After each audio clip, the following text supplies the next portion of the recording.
Puluhan pemuda yang tergabung dalam Aliansi Pemuda Peduli Demokrasi datangi Gakumdu Ogan Komering Ulu Selatan untuk melaporkan indikasi kecurangan dalam perekrutan panitia pemungutan suara atau PPS yang dilakukan oleh KPU Kabupaten Ogan Komering Ulu Selatan.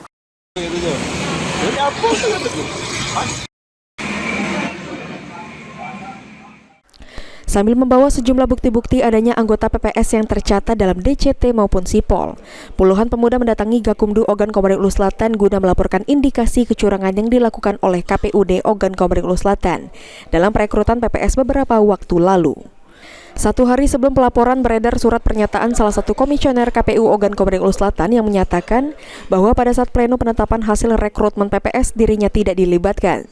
Sudah jelas ini menjadi bukti bahwa perekrutan anggota PPS cacat administrasi.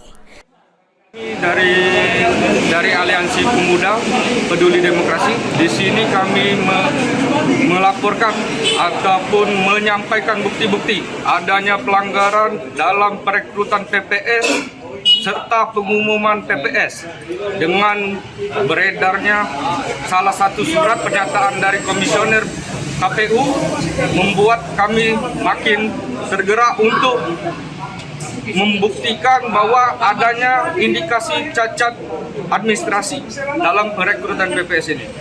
Sementara itu, Ketua Bawaslu Ogan Komering Ulu Selatan menyampaikan akan menindaklanjuti terkait laporan tersebut, namun pihaknya akan mengkaji terlebih dahulu laporan tersebut dengan berkoordinasi dengan Bawaslu Provinsi Sumatera Selatan. Yang pastinya anak-anak muda ini menyampaikan aspirasi mereka ataupun unek-uneknya bahwasanya tahapan pemilu sudah berjalan dan mereka ini tujuan untuk menyampaikan hasil pengawasan partisipatif mereka. Yang disampaikan itu berupa apa itu, Pak?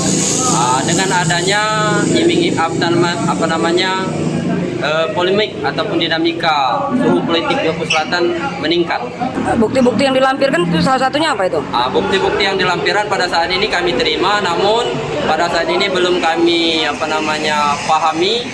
Namun insya Allah dalam waktu dekat hasil apa yang disampaikan oleh kawan-kawan organisasi akan kami pahami.